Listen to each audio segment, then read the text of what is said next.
গত 48 ঘন্টায় দুইটা খুব ভয়ঙ্কর ব্যাপার ঘটেছে। তেলের দাম বেড়েছে পুরো পৃথিবীতে 20% এবং দুনিয়ার প্রত্যেকটা স্টক এক্সচেঞ্জ ফল করেছে। দ্বিতীয় বিশ্বযুদ্ধের পরে এত ভয়ঙ্কর যুদ্ধের সম্ভাবনা আমরা অ্যাকচুয়ালি দেখি নাই। প্রত্যেকটা সেকেন্ডে কাহিনী বদলাচ্ছে এবং সত্যি সত্যি যদি একটা তৃতীয় বিশ্বযুদ্ধ শুরু হয় বা একটা ফুল ফ্লেজেড নিউক্লিয়ার ওয়ার শুরু হয়, একদমই অবাক হওয়ার মতো কিছু হবে না। আজকে আমরা বোঝার চেষ্টা করব কেন হচ্ছে এই জিনিস, কি হচ্ছে, কারা শুরু করলো, কেন করলো এবং ভবিষ্যতের দুনিয়া কোন দিকে যাচ্ছে। চলেন শুরু করা যাক। আচ্ছা, এই ভিডিওটা রেকর্ড করছি জুন মাসের 14 তারিখে। এটা বলে নেওয়া জরুরি, কারণ প্রত্যেক সেকেন্ডে এমনভাবে কাহিনী বদলাচ্ছে, আগামী 1 ঘন্টার মধ্যে নিউক্লিয়ার ওয়ার শুরু হয়ে গেল, অবাক হওয়ার কিছু হবে না। তখন যেন আপনারা আমাকে না বলেন নিউক্লিয়ার যুদ্ধ শুরু হয়ে গেছে, আমি কেন ওটা নিয়ে কথা বলি নাই। এই কারণে আমি ডেটটা একদম স্পষ্ট করে বলে দিলাম। কাহিনীটা শুরু হয়েছে আজকে থেকে 2 দিন আগে, জুন মাসের 12 তারিখে। ইসরায়েল মোটামুটি হঠাৎ করেই ইরানের বিরুদ্ধে স্ট্রাইক করে বসে।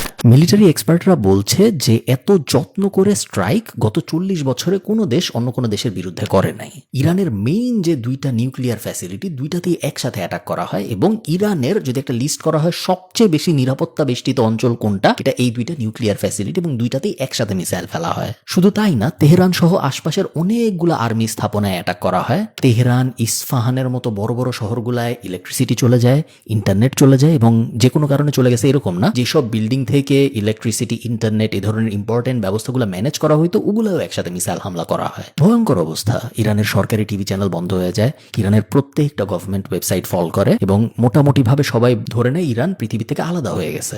শুধু তাই না, এইরকম সময়ে ইসরায়েল ইরানের এমন এমন ইম্পর্টেন্ট মানুষকে অ্যাটাক করে মেরে ফেলে, সব কিন্তু মোটামুটি একসাথে হচ্ছে 2-3 ঘন্টার ব্যবধানে, যে এটা কল্পনাও করা যায় না যে এরকম মানুষকেও ইসরায়েল আরেকটা দেশে বসে মেরে ফেলতে পারে। মোহাম্মদ বাঘেরি ফর এক্সাম্পল, উনি ছিল ইরানের আর্মির চিফ অফ স্টাফ। অনেকটা আপনি কল্পনা করার জন্য বলতে পারেন যে আমাদের আর্মি চিফ, যে তাকে আরেকটা দেশ যদি এভাবে হঠাৎ করে মেরে ফেলে তাহলে যেরকম ঘটনা ঘটবে এক্স্যাক্টলি ওরকম ঘটনা ঘটছে, বাট আরো অনেক বড় স্কেলে। কারণ শুধু আর্মির চিফ অফ স্টাফকেই মারে নেই, একই সাথে অনেকগুলো নিউক্লিয়ার সায়েন্টিস্টকে মারছে, একই সাথে আর্মির আরো অনেকগুলো মানুষজনকে মেরেছে এবং প্রত্যেকেই ভয়ঙ্কর নিরাপত্তা পাওয়া মানুষ।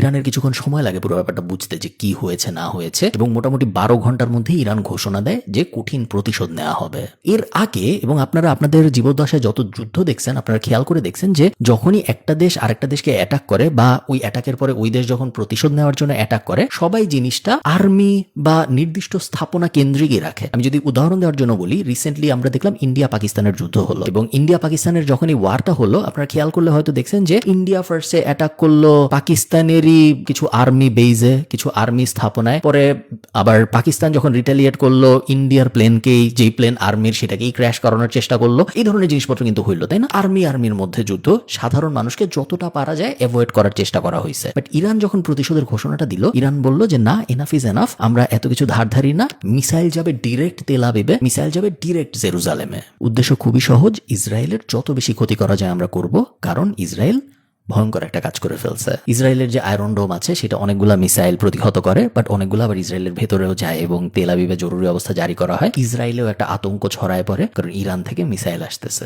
দুই দেশের কোনো দেশই, ইরান বা ইসরায়েল, কেউ অ্যাকচুয়ালি বলে নাই যে ক্যাজুয়ালিটি কিরকম হয়েছে এবং দুইজনই অ্যাক্টিভলি এটা গোপন করছে। অনেকবার জিজ্ঞেস করেছে অনেক আন্তর্জাতিক গণমাধ্যম যে কতজন মারা গিয়েছে ইত্যাদি ইত্যাদি, কেউই ঘোষণা দিয়ে বলে নাই যে এতজন মারা গিয়েছে। আমাদের ধারণা করা হচ্ছে দুই পাশেই অনেক ক্যাজুয়ালিটি হয়েছে, যদিও ইসরায়েল বলতেছে আয়রন ডোম এই করছে সেই করছে, বাট সবাই জানে যে অনেকগুলো মিসাইল অ্যাকচুয়ালি আয়রন ডোম ভেদ করে ভিতরে চলে গিয়েছে এবং যেহেতু সিরিয়াস মিসাইল ছিল, টার্গেটই করা হয়েছিল ইসরায়েলকে ধ্বংস করার, ইট ইজ আনলাইকলি যে বড় ধরনের ক্ষয়ক্ষতি হয় নাই। মজার ব্যাপারটা দেখেন, ইরানের এই প্রতিশোধ দেখে ইসরায়েল আবার 2 ঘন্টা পর ঘোষণা দেয় যে ইরানকে থামতে হবে, নাইলে তেহরানকে, ইরানকে মাটির সাথে মিশায় দেওয়া হবে। আচ্ছা, বর্তমান যুদ্ধাবস্থাটা একটু থাক, আমরা একটু পিছনের দিকে তাকাই, কারণ পিছনের কনফ্লিক্টটা যদি আপনারা না বোঝেন তাহলে আপনারা আজকের দিনে এই যুদ্ধ কেন হচ্ছে এটার পুরো হিস্ট্রিটা ধরতে পারবেন না। মজার ব্যাপার জানেন, 1979 সালে ইরানিয়ান রেভলিউশন হওয়ার আগে ইসরায়েল এবং ইরান কিন্তু বন্ধু ছিল। এবং বন্ধু ছিল, আমি বলতেছি আপনারা হয়তো অনেকে অবাক হবেন যে ইরান আর ইসরায়েল বন্ধু ছিল, বাট অ্যাকচুয়ালি বন্ধু ছিল এবং ইরান ইসরায়েলের কাছ থেকে মিলিটারি ইকুইপমেন্টও কিনছে। এবং বন্ধু না থাকলে সাধারণত এক দেশ আরেক দেশ থেকে আর্মির জিনিসপত্র কিনে না, এবং আর্মির জিনিসপত্র কেনাটা একটা বড় সাইন হিসেবে দেখা হয় যে হ্যাঁ, ওই দেশকে আমি বিশ্বাস করি, ওই দেশ আমার ফ্রেন্ড, এই কারণে আমি ওর থেকে আর্মি সাপ্লাই কিনবো। আয়াতুল্লাহ খোমেনি যখন ক্ষমতায় আসে, রেভলিউশন যখন হয় ইরানে, তখন আস্তে আস্তে কাহিনী বদল হওয়া শুরু হয়। খোমেনি ক্ষমতায় আসার পরে ইসরায়েল বিরোধী যারা, তাদের সবাইকে সাপোর্ট করা শুরু করে ইরান প্রত্যক্ষভাবে। এর আগ পর্যন্ত প্রত্যক্ষভাবে কখনো ওরা এটা করে নাই। সো ইসরায়েল বিরোধী কারা অঞ্চলে? হিজবুল্লাহ, হামাস, ইরানে কিছু মানুষজন ছিল, তারপরে ইরাকে কিছু মানুষজন ছিল, এই সিরিয়ায় কিছু মানুষজন ছিল, এই সব গোষ্ঠীগুলাকে সাপোর্ট দেওয়া শুরু করে ইরান, কারণ ইরান তখন একদম ডিরেক্টলি ইসরায়েলের এগেনস্টে মানে কি ওরা অ্যানাউন্সমেন্টই দিছে যে ইসরায়েলকে পৃথিবীর বুক থেকে বিনষ্ট করে দিব আমরা, এই ল্যান্ড ইসরায়েলের না, এই ল্যান্ড ইসরায়েলের থাকতে পারবে না, এবং ইসরায়েলের বিরুদ্ধে যারাই যাবে তাকেই আমরা সাপোর্ট দেবো। এটা হলো ইরানের অফিসিয়াল স্টেটমেন্ট। কিন্তু আপনারা খেয়াল করলে দেখবেন যে ইরান এবং ইসরায়েল দুজনের শত্রু, দুইজনই জানে দুজনের শত্রু, বাট দুজনের সাথে কিন্তু কখনো সরাসরি যুদ্ধ করে নাই গত 40 বছরে। সবসময় প্রক্সি ওয়ার হয়েছে। প্রক্সি ওয়ার কি জিনিস?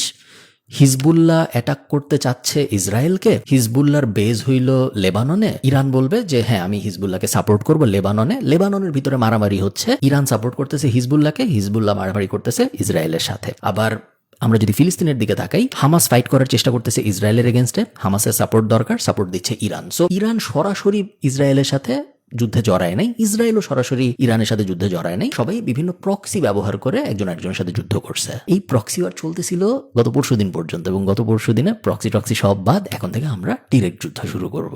আচ্ছা, একটা ব্যাপার তো আমাদের সবার মাথার মধ্যে আসতেছে, আমি শিওর, যে ইসরায়েল কেন হঠাৎ করে ইরানের ভিতরে কোনো কথা নেই বার্তা নেই অ্যাটাক করলো, কাহিনীটা কি? আমরা তো জানি যে ইসরায়েলের সাথে প্যালেস্টাইনের যুদ্ধ হচ্ছে অনেকদিন ধরে, এই যুদ্ধ নিয়ে প্রত্যেকদিন কাহিনী ঘটতেছে, এবং গত আগের সপ্তাহে গ্রেটা থানবার্গকে ইসরায়েল অ্যারেস্ট করে ফেরত পাঠালো। ওই দিকে যে একটা ঝামেলা হচ্ছে, যুদ্ধ হচ্ছে ভয়ঙ্কর, আমরা জানি। বাট ইরানের সাথে হঠাৎ করে ইসরায়েলের সমস্যাটা হলো কেন? এই জিনিস বোঝার জন্য আমাদের নিউক্লিয়ার পাওয়ার সিচুয়েশনটা বুঝতে হবে। 1980 সালে ইরান ফার্স্টে ওদের নিউক্লিয়ার পাওয়ার নিয়ে কাজকর্ম করা শুরু করে, এবং বাকি পৃথিবী যখন জিজ্ঞেস করে যে কেন তুমি নিউক্লিয়ার পাওয়ার বানানোর চেষ্টা করতেছো, ইরান বলে যে আমরা খুবই ট্রিকি একটা পজিশনের ভিতরে আসি জিওগ্রাফিক্যালি, আমরা এই নিউক্লিয়ার ওয়েপন বানানোর চেষ্টা করতেছি নিজেদের প্রোটেকশনের জন্য এবং ওয়ার্ল্ড পিসের জন্য, দুনিয়ার শান্তির জন্য। আমাদের ভাই কোনো ইচ্ছা নেই যে আমরা কোনো দুনিয়াকে অ্যাটাক করবো, অন্যান্য অনেক দেশ করছে আমরা জানি, বাট আমাদের এরকম কোনো পরিকল্পনা নাই। আমরা জাস্ট নিজেদের সুরক্ষার জন্য এবং পুরো দুনিয়ার সুরক্ষার জন্য নিউক্লিয়ারের এই আর্সেনাল বানানোর চেষ্টা করতেছি। ইন্টারেস্টিং ব্যাপার হইল, ইসরায়েল তার অনেক আগেই ঘোষণা দিয়েছে পাবলিকলি যে আমাদের আশপাশে কেউ যদি নিউক্লিয়ার ওয়েপন বানানোর চেষ্টা করে এটা আমরা কোনোভাবেই মানবো না, এবং আমরা আমাদের শেষ রক্তবিন্দু পর্যন্ত চেষ্টা করব ওই দেশকে, যেই আমাদের আশপাশে নিউক্লিয়ার ওয়েপন বানানোর চেষ্টা করতেছে সে যেন ওটা বানাইতে না পারে, এটার জন্য যা যা করা দরকার সব আমরা করব। ইসরায়েলের একটা সমস্যা আছে, এই সমস্যাটা আপনারা হয়তো অনেকেই খেয়াল করছেন, যে ইসরায়েল না অনেকটা সেলফ ডিনায়ালে ভোগা একটা কেমন জানি আচরণ করে। দুনিয়ার যখনই যা হয় ইসরায়েলের কেন জানি মনে হয় যে এটা মনে হয় আমার এগেনস্টেই হচ্ছে, এটা মনে হয় আমার নিয়েই হচ্ছে, আমার নিয়ে মনে হয় ও ভাবতেছে। ব্যাপারটা সবসময় ওরকম না। ইরান যখন নিউক্লিয়ার ওয়েপন বানানোর জন্য পরিকল্পনা শুরু করছিল, ইরানের মাথায় কিন্তু এটা ছিল না যে ইসরায়েলকে আমি ধ্বংস করে দেবো এই জন্য বানাচ্ছি। ইসরায়েল ধরে নিছে যে এটা, বাট আসলে এরকম কিছু ছিল না। যাই হোক, এটা নিয়ে অনেক কাহিনী হয়, এবং ফাইনালি 2015 সালে যে একটা এগ্রিমেন্ট হয় আমেরিকা এবং ইরানের ভিতরে, এবং এই এগ্রিমেন্টে ইরান ঘোষণা দেয় যে আমরা আমাদের ক্লিয়ারের যে প্রোগ্রাম ছিল সেই প্রোগ্রাম আপাতত পজ করে দিচ্ছি, আমরা নিউক্লিয়ার ওয়েপন বানানোর এখন আর চেষ্টা করব না। বদলে আমেরিকা বলে যে ঠিক আছে, যদি তোমরা রাজি থাকো যে তোমরা আর নিউক্লিয়ার ওয়েপন বানানোর কাজকর্ম করবা না, তাইলে তোমাদের বিরুদ্ধে এই 20টা স্যাংশন ছিল, এই স্যাংশনগুলো আমরা উঠাই নিচ্ছি, তোমরা আবার তোমাদের ট্রেড শুরু করতে পারো, তোমাদের কাছ থেকে আমরা আবার তেল কিনবো, তোমরা আবার প্রোডাক্ট রপ্তানি করতে পারো। ওই এমবার্গোগুলো আস্তে আস্তে সরায় ফেলা হয় এই কন্ডিশনে যে হ্যাঁ ঠিক আছে, তাহলে তোমরা নিউক্লিয়ার ওয়েপন বানাবা না। এবং ওবামা নোবেল পাইছিল আপনারা জানেন 2016 সালের দিকে সম্ভবত, এবং নোবেল পাওয়ার মেইন কারণগুলোর একটা ছিল এই নিউক্লিয়ার চুক্তি ইরানের সাথে। সবকিছু ঠিকঠাক মতো চলতে থাকে, এবং 2018 সালে ট্রাম্প ক্ষমতায় আসে। ট্রাম্প ক্ষমতায় আসার পরে অনেকগুলো কাহিনী হয়, বাট এই ক্ষেত্রে মজার যে কাহিনীটা হয় সেটা হলো ট্রাম্প এসেই বলে যে ইরানের সাথে যে চুক্তি ছিল, ওদের যে এম্বার্গো ছিল, এগুলো সব ক্যান্সেল, আমি মানি না, ইরান যা মন চায় করুক, আমরা ওদের প্রোডাক্ট নিবো না, আমরা ওদের কাছ থেকে তেল কিনবো না, ওদের সাথে যা চুক্তি করে গেছিল ওবামা সব বাদ। ইরানও বলে ঠিক আছে, কোনো সমস্যা নেই, চুক্তি যেহেতু বাদ, আমরা আমাদের নিউক্লিয়ার প্রোগ্রাম আবার শুরু করি, আমরা অনেকদিন ধরে থামায় রাখছি, এখন আবার আমাদের এটা বানাইতে হবে। ইরান কাজ শুরু করে, এবং গত পরশুদিন ইসরায়েল এই কারণেই ইরানকে অ্যাটাক করে, কারণ ইসরায়েল মনে করতেছে ইরান এত কাছে চলে আসছে যে এই মুহূর্তেই যদি অ্যাটাক করা না হয় তাহলে আগামী 1 থেকে 2 সপ্তাহের মধ্যে ইরানের কাছে নিউক্লিয়ার ওয়েপন রেডি হয়ে যাবে। এখন ফাইনাল কথা, যদি আসলেই আমরা দেখি যে ইরান এবং ইসরায়েলের মধ্যে একটা যুদ্ধ শুরু হচ্ছে, যুদ্ধ অলরেডি শুরু হয়ে গেছে, বাট যদি ফুল ফ্লেজেড ওয়ারে রূপান্তরিত হয় এটা, তাহলে দুনিয়ার কি হবে? এক নাম্বার জিনিস যেটা আনফরচুনেট, খুবই দুঃখজনক, এবং এই জিনিস অলরেডি হওয়া শুরু হয়েছে এবং এই জিনিসই হবে, সেটা হলো গাজার থেকে মানুষের চোখ সরে যাবে। কারণ একই অঞ্চলের ভিতরে যখন আরো বড় একটা যুদ্ধ হচ্ছে, ইরান যে এর থেকে আরো অনেক বড় পাওয়ার, ইসরায়েল এবং ইরান দুইটা যখন যুদ্ধ করবে, তখন গাজার ওপরে যে অবিচার হচ্ছে সেটার থেকে চোখ সরে যাবে, এটা মোটামুটি সবাই প্রেডিক্ট করছে, এবং এটাই সত্য। আনফরচুনেটলি এটাই হবে। তখন অলরেডি আপনারা দেখতে পাচ্ছেন গত 48 ঘন্টায় কিন্তু গাজায় কিন্তু অ্যাটাক চলতেছে। ইসরায়েল কিন্তু এমন না যে ইরানের সাথে যুদ্ধ করতেছে দেখে গাজায় ম্যাসাকার থামায় দিছে, দেয় নাই, ওখানে সব সবকিছু চলতেছে, আগে যেরকম বাজেভাবে চলতেছিল এখনো বাজেভাবেই চলতেছে, বাট পুরো মিডিয়ার মনোযোগ চলে গেছে ইরান এবং ইসরায়েলের দিকে, এবং ওই ফাইটটা সবাই কভার করতেছে, এই ফাইটটা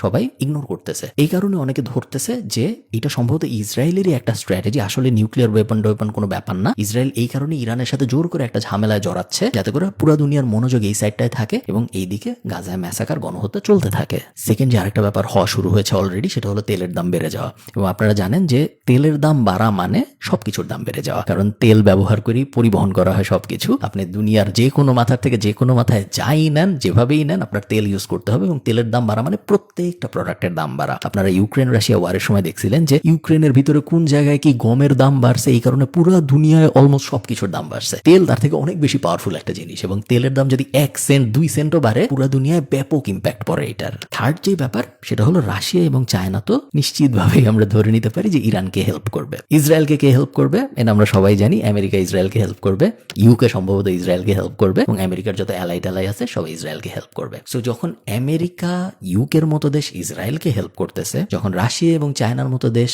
ইরানকে হেল্প করতেছে, তখন একটা সম্ভাবনা অ্যাকচুয়ালি আছে যে ওয়ার্ল্ড ওয়ার 3 শুরু হলেও হতে পারে। কারণ world war 1 world war 2 exactly এইভাবেই শুরু হয়েছিল। 2টা দেশের মধ্যে একটু ঝামেলা, তারপর 3টা দেশের মধ্যে একটু ঝামেলা, তারপর 4টা দেশের মধ্যে একটু ঝামেলা, বড় বড় কিছু দেশ এই পক্ষকে সাপোর্ট করলো, কিছু দেশ ওই পক্ষকে সাপোর্ট করলো, ফুল ফ্লেজেড ওয়ার শুরু হয়ে গেল। আমি মনিটর করছি নিউজ, আপনারা হয়তো করছেন, এবং আপনারা আমাকে জানেন যে আপনাদের কি মনে হয়, আমরা কি আসলেই থার্ড ওয়ার্ল্ড ওয়ারের দিকে আগায় যাচ্ছি নাকি। ভালো থাকেন, টাটা।